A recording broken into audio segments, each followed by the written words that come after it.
Namukadde Leo Sadia Nandawula ow'emyaka 86 wamu n'abazzukulu b'omugenzi Ndereya Daachi bali mu kulaajana olwa Edward Ssewanyana eyalondebwa nga administrator w'ennyumba eno okutandika okutunda ettaka ly'omugenzi wamu n'okukoona ennyumba y'omugenzi eri ku ttaka lino. Kibanja nikimanyi nti kubanga taata yamusenzawo yamukkiriza okubeera omunika. Taata yennyini. Ono nga mutuuze w'Ekibindi mu ggombolola ya Nnyendo Mukungwe mu disitulikiti y'e Masaka. Omukadde Nandawula nga ye muwala w'omugenzi Ndereya Daachi akyasigaddewo ategeezezza nga Edward Ssewanyana bw'azze atunda ettaka kyokka ng'akozesa amannya ge. Yagibambudde.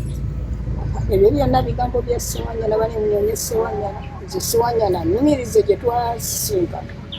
N'oyo yagulawo annumirize oba nnina omukono gwe oba mmanyi nga nnina omukono gwe gwe namuteerako.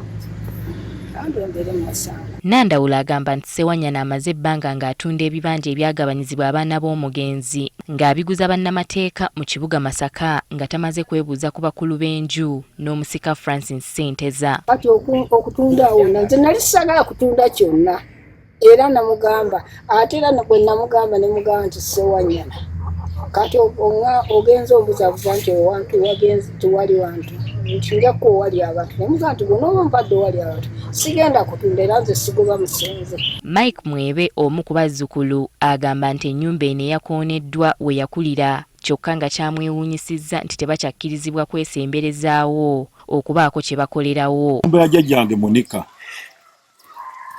we nabeera ebbanga lyonna n'afa we yafiira ng'alina emyaka 88 yali agenda kuweza 9.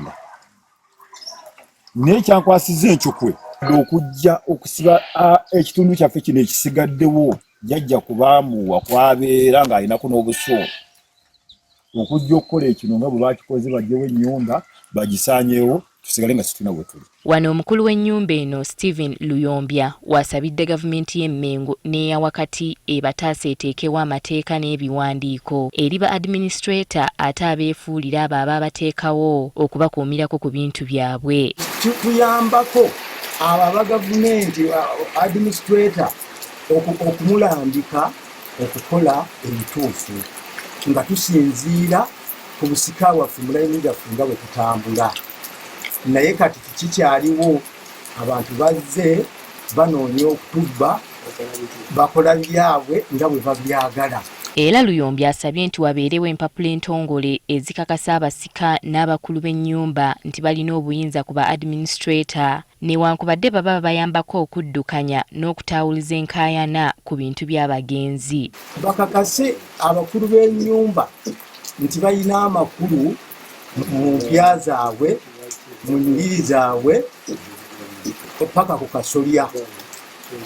Tubengako banga mu kusika wabengawo ebbaluwa eziweebwa abasika neyamuteekako yamusumika ne famire nga bwe badde etambula. Tugezezzaako okufuna Edward Ssewanyana alumizibwa okutunda ettaka eryamukwasibwa okulikuuma ku lw'enganda z'omugenzi Daachi wabula nga amasimu ge agamanyiddwa tegaliiko. Nange bwe bangambye nti yatunzeewo